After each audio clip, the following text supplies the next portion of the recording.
Hey, Hubert. Yeah. Good to see you. Good to see you. Yeah. I wanted to ask you about your backcourt, RJ and Caleb.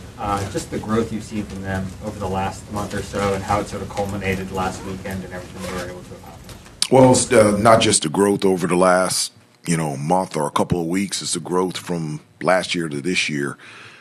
It was very difficult for them last year. I felt bad for them because, as freshmen, they didn't have the luxury of having an upperclassman at their position that can show them the way of how to prepare, how to practice, how hard you have to play just to give yourself a chance to be successful. They just, as freshmen, were given the keys and said, here's North Carolina, run the show. And at times it was up and down for them. And it's, the natural progression of the difference between being a freshman and a sophomore. But I just, their leadership, their work ethic has always been great. But on the floor, their ability, they're true combo guards. They can play off the ball. They can play point guard. They have a great understanding of when to pass and when to shoot. They're both gifted in being able to score and also create shots for others. They've really stepped it up defensively this year.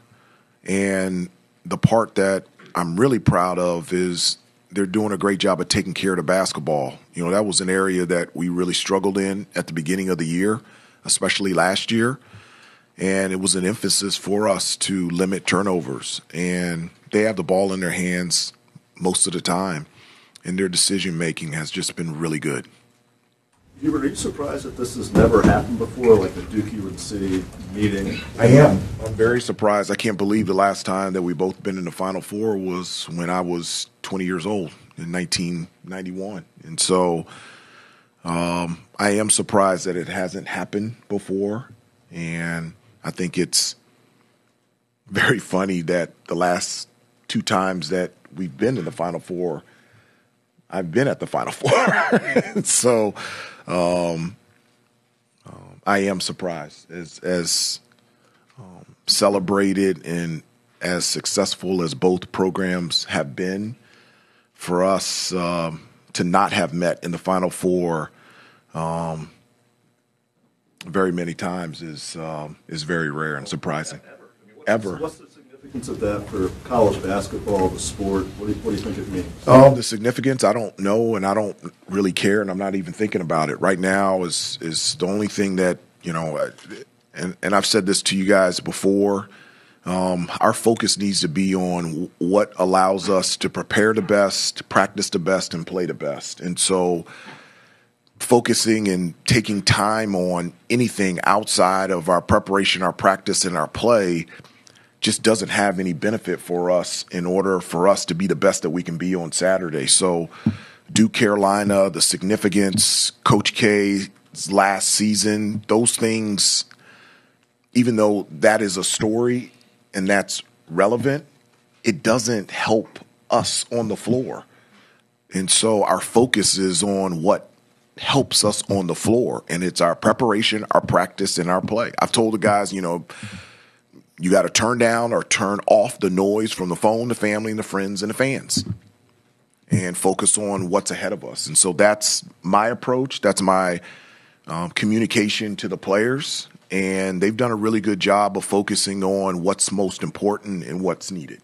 With the noise that there's going to be this week, it's going to be more than there was a few weeks ago when you guys went over there for the final home game, that you've already been through it. It was a lot of noise. Do you think that the fact you guys already had that experience of kind of insulating for a week and blocking everything out will help you this week? I do. I think that, going through that experience, I think the experience of going through the NCAA tournament and, having gone through playing an unbelievable Baylor team in Texas and, having to play a really great St. Peter's team very close to their home.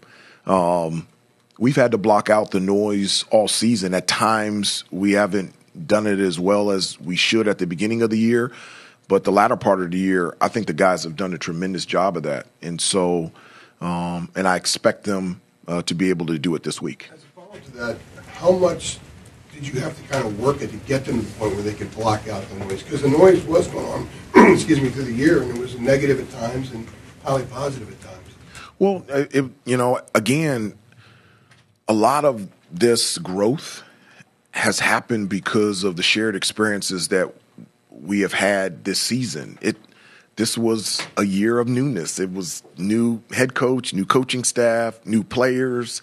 There's been tweaks and pivots and alters in terms of how we play on both ends of the floor, and it is, taken time for us to all understand each other, everybody be on the same page, and I think, a month and a half, 2 months ago, I told you that the togetherness and the health of this team is at all-time best, and it's because of the shared experiences and the time that we have spent together, and so. That focus and being able to block out the noise we have gotten to that place because of our experience of growing through that throughout the entire season. Hubert, how do you balance between allowing them freedom offensively, like literally running freelance, and when you feel like it's time, I need to call a play here to get us into the right position? Well, I really love the decision-making of our players. I want them to be instinctive. I want them to use their gifts and talents out there on the floor, and I don't want them to be robots. I want them to be basketball players. I tell them that I call plays not for a play to be run. I call a play to put them in some form of organization to allow them to use their gifts and talents out there on the floor. If I call a certain play and you want to break that play because the defense is playing you in such a way that you feel like it dictates you doing something else, I love that. I encourage that, and I hope for that. And so that's what I want. There are times where I will rein it in and say, this is specifically what I want. I'll give you an example. Against the St. Peter's game, I thought I started the game from an offensive standpoint really well. We were attacking the basket and through post and penetration. I really liked it. And then for a 4-minute stretch in the first half, we went away from that and started shooting outside jump shots off of 0-on-1 passes. And so we got into the huddle. I said, guys, that's not it. I said, look, I love you guys shooting jump shots. We're a great outside shooting team, but just remember what has allowed us to get success. So I said, next time down, no quick jump shots. We've got to get the ball inside through post penetration or an offensive rebound. So I give them freedom, but at times I'm more specific in terms of what we need if we feel like we're going away from what's allowing us to have success on the offensive end. Did your time 7 years as JV head coach, how much did that kind of tweak?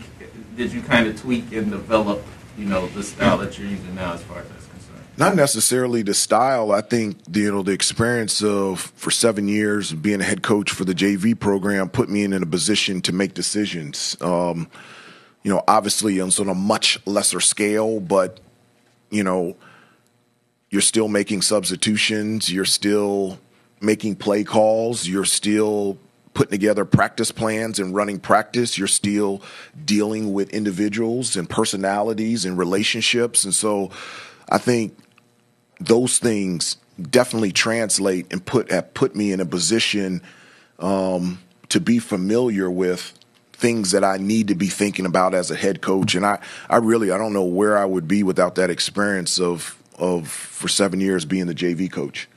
With Brady, you talked about fit was immediate. Yes. You felt good about, like you've been here a long time. How long did it take you maybe to pick up the competitive edge or the fire? We see him hitting big shots pretty fearlessly, talking on the court. And how much of that is maybe getting an older guy from the transfer portal that is tested and kind of ready to take on those big moments? Well, for Brady, the thing, that I really liked was that, one, his experience, and two, his experience in the Big 12. I just think, his ability, playing against Baylor, playing against Kansas, at Baylor, at Texas, those are things that that I thought could translate to playing in this conference and playing in this program. Honestly, the things that I know about him now, I didn't know before he got here on campus. I knew that he was a successful player. I knew that he can really shoot the basketball. I did not know that he was an outstanding passer. I did not know that instinctively he's just brilliant in terms of where to be on the floor and the plays that he needs to make. I didn't know that he was going to be such an unbelievable teammate and a person to coach. And I didn't know that his family is just beautiful. And so those are things that I found out. And so it was a home run. And the chemistry between us, the chemistry between him and this team, this program and this university and community has just worked. And as I said before, the only negative thing that I can say about Brady is that I only get to coach him for one season. Coach Davis, you early on in the season, and even before the season, you said this team could win a national championship. You're pretty confident in that. Yeah. What did you see back then that has come to fruition now? Well, I saw that we had a chance. I really was excited about a couple things. Number one, the makeup of us from an offensive standpoint. I thought that we had great versatility and ability to be able to score. I just thought, with Armando around the basket and then the versatility of Brady, the growth of RJ and Caleb, and I just knew that Leaky was going to have a really successful year. So from an offensive standpoint, I was very encouraged. I was also very excited about us defensively. I just felt like that we had an ability to be a really good defensive team. And at the beginning of the year, that was an area that was up and down. And over the last, I think, 10 or 11 games, we have held teams to 41% or lower. And we're not only being good defensively, it's been consistent. And so, at the beginning of the year, I felt like we had a chance, and that's what you want. You want to have a team, you want to coach a team that has a chance to get to a Final Four and win a national championship. And I felt that way at the beginning of the year, and it's been fun to see our team continue to get better and put ourselves in a position to be able to do that. Have you spoken to Coach Williams since Sunday? No, I texted him, told him I needed to call him. He called me about 10 minutes ago, and I told him that I will call him a little bit later today. Yeah. I would ask you about shooter's mentality. I remember when you played. I would say that you had shooter's mentality. And can you talk about what that is? What is that? I think that if you miss 20, you're going to make the 21st. Okay. Then I like that definition. Okay. He didn't miss 20. Huh? What? 19, whatever. Not 19 Relative to what Caleb did the other night, can you, I don't know, I think golfers have this when they have the putter in the hand, they can't miss at that particular time. What is it when you get hot like that, and what does it feel like? Does it feel like you can't miss? Does it feel like the basket is bigger than it really is? I'm sure you've had one of those streaks in your life. Well, for Caleb, one of the many things that I love about Caleb is his there's two things. One, his confidence. It doesn't matter the percentages. He always feels like he's going to make the next shot. And I think that's a talent, and he has that, and he's really good at that. The other thing is for Caleb is he likes, and he's not afraid to fail.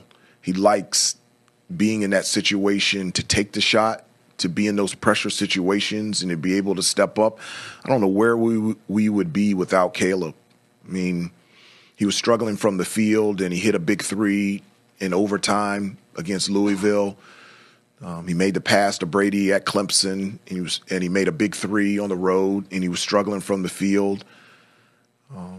Beginning of the game, most of the game, he struggled shooting the ball against Syracuse, and he went off the latter part of that game and into overtime. And then, obviously against UCLA, he was really hot. The thing that I really enjoyed about his performance against UCLA was, and I think I've told you guys this, was that he is working now inside out more consistently offensively, and I think it's just made a huge difference in his game.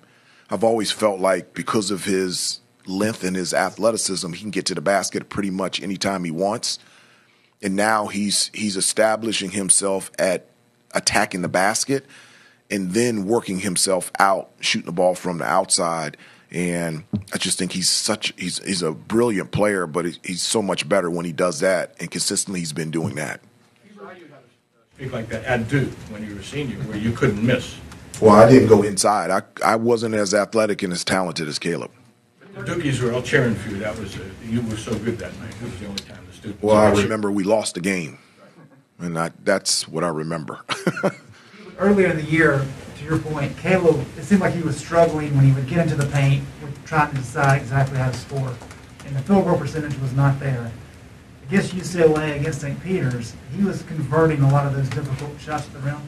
Has that been a talking point? And beyond that, how does him having success at the rim help him beyond the arc? Well, it definitely, it's something that we have talked about because I think, as I said before, I really love his ability at attacking the basket, but we've talked about it from the standpoint of not just scoring, but also facilitating.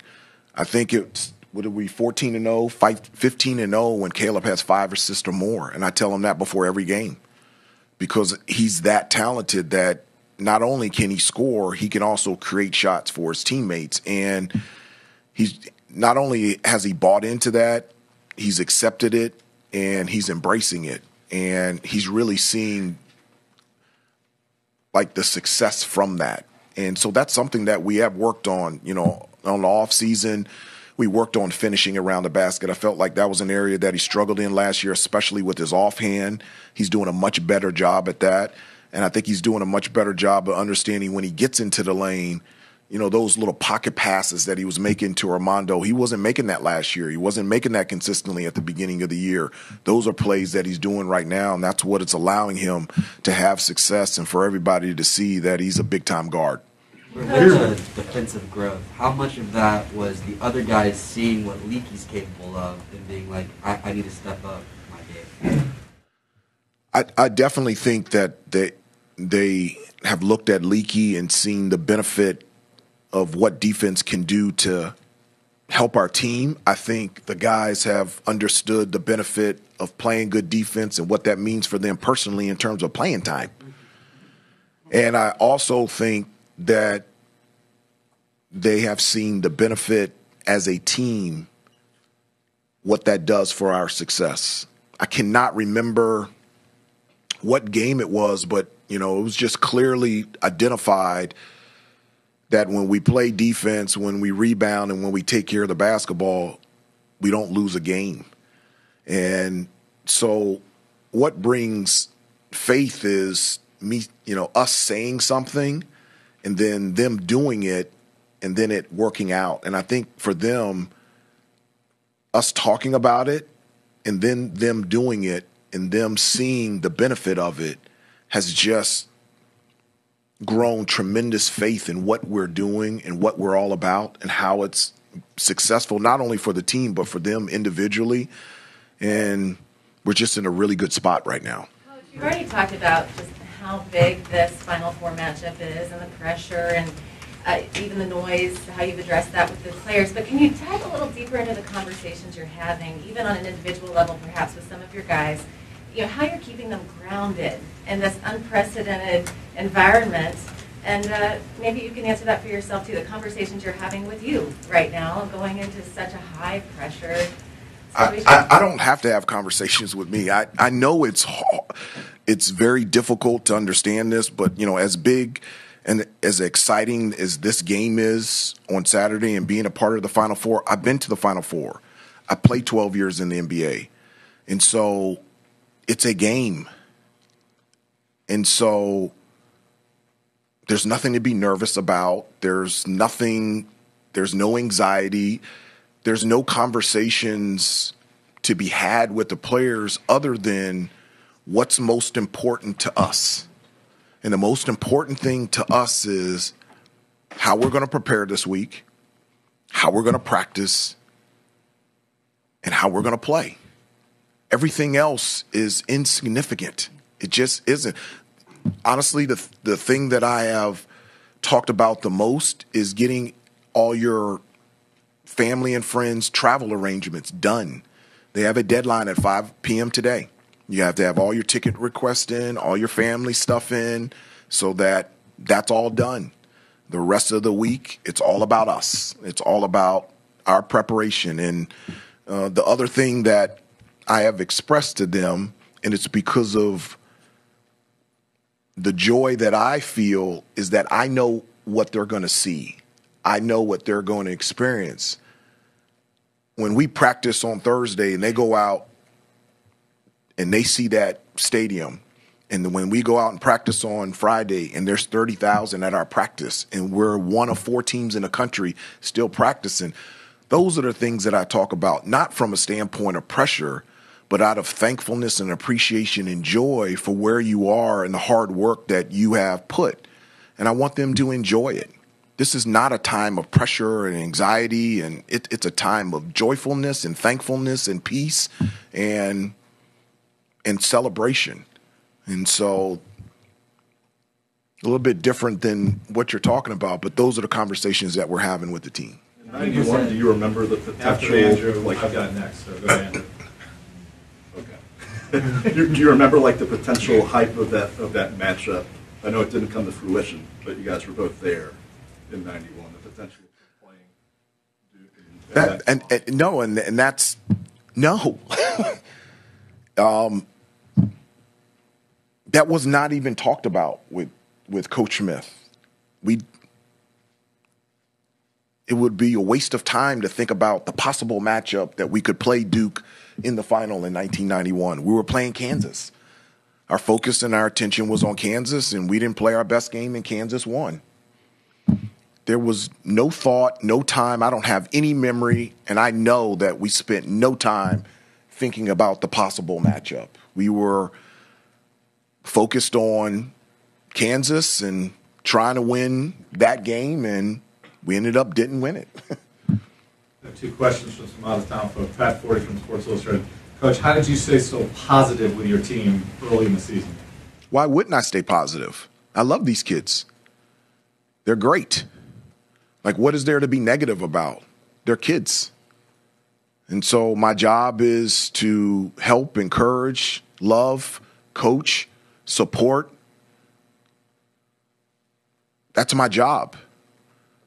And I tell them all the time that the number one and the only thing on my list is I want things to work out for you. So why would I be discouraged or be hard to be encouraged by that? I love these kids. They've given themselves, this team, this program, this university, this community, everything that they've had, and they've trusted me. This has been my first year as head coach, and they trusted me. And so, my goodness, I love these kids. And then Rod Walker from the Times-Picayune in New Orleans. Do you have any memories of the 2 national championships that Carolina won in New Orleans? In '82, you were 11, and in '93, you were a rookie in the NBA. I do. I remember missing the first half of the '82 championship because I had a Boy Scout meeting, and I wanted to get out of it. My dad would not. My parents wouldn't allow me because I had made a commitment. And they talked to me about the definition and the lessons on integrity and somebody that keeps their word. And I didn't understand what that meant because I wanted to watch North Carolina play, but I got to watch the second half. And then I remember I was with the New York Knicks. I was a rookie, and we were playing the Atlanta Hawks, and we were watching the final game in 1993.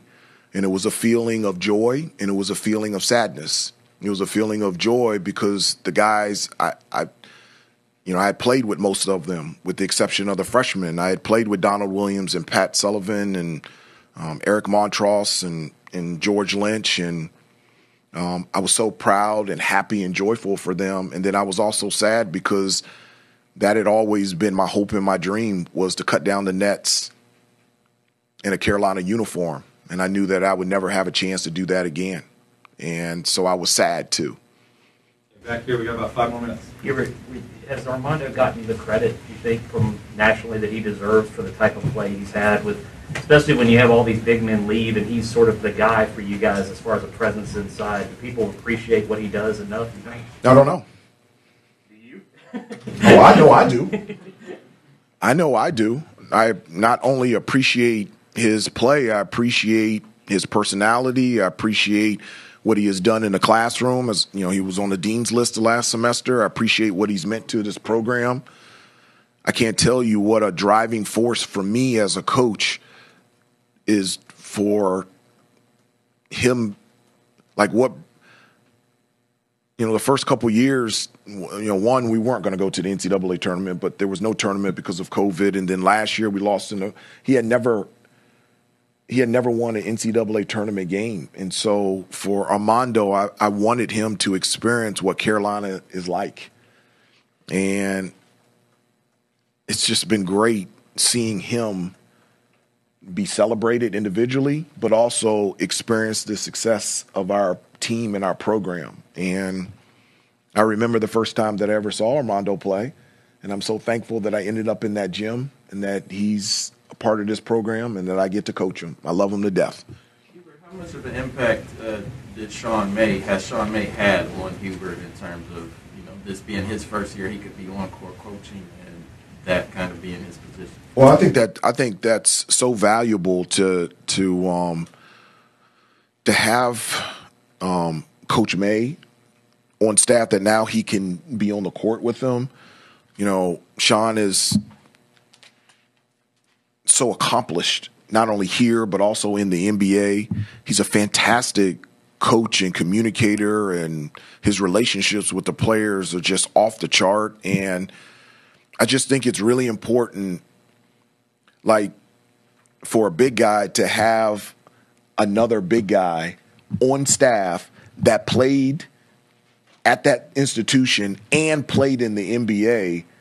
I think that having that experience and that knowledge right there every day is so invaluable. And so in the same way for Caleb and RJ to be able to have ongoing conversations with Coach Lebo, with Jeff. And so that's one of the many things that I love about this staff, is that we can check every box on every position because every guy here has played here and has experienced this place and has been successful at this place. I don't know why you wouldn't want to come here and take up all the knowledge that our assistant coaches have. When you go back to the beginning of the year and you named your captains, and I think it was Armando, Caleb, and RJ, was there anything else you wanted to see from Leaky in not naming him a captain that maybe you've seen across these last couple of months? No, I mean, naming a captain, it's as I said before, throughout the year I said that there hasn't been at the beginning of the year there wasn't a definitive one-person leader. But what has grown has been a team full of leaders. And one of the things that I feel like the guys have learned is that leadership comes in many different forms, and that some people aren't comfortable of being a vocal leader, but you can be a leader in many different ways. And that's what Leaky is. Leaky is one of our leaders on this team. He's not somebody that feels comfortable being vocal, but the way that he practices his selfless play and the way that he encourages all of our guys, his personality, his experience, he's leading us. And I wish I could name the entire team as team captains. I don't know if you can allow the entire team to go meet the refs before the game. Let's try it. Let's try it on Saturday. Guys, got time for one last question. One thing you tried, I had never seen on you for a long time. Did I see you dancing on the sidelines or on the court? I did. They can get me to do anything right now. It was. I don't know what I was doing, but they were laughing and we were having a great time, and we're looking to have more memories and more stories and more testimonies. We're not done yet. Michael, you get the last one. Go ahead. Hubert, it seems like every game this tournament, there's a different player off the bench who comes and makes a big play. Dontrez against Baylor, Puff playing really good defense against UCLA. How pleased have you been with guys like Dontrez, Puff, and Justin throughout this tournament, just being ready at the drop of a hat? I have. I've been so pleased with them because, you know, I've said before that with me, you always there will never be a player that could ever say Coach Davis didn't give me a chance or an opportunity. And I've told them that that's my foundation, that's who I am. I cannot promise you when, where, how, and the manner in which you'll get that chance, but your job is to be ready. And that's what I'm most proud of for Dontrez and Puff and Justin. When the number has been called, they've been ready and they've stepped up. And you're right, in different games, there's been different people that have stepped up and they have made plays when plays needed to be had, and we're going to need that on Saturday. Just plain and simple, we need those guys to step up, and I feel very confident on calling their name and calling their number and expecting them to play their best on Saturday. Coach Davis, thank you very much. Okay, thank you, guys. Thank you.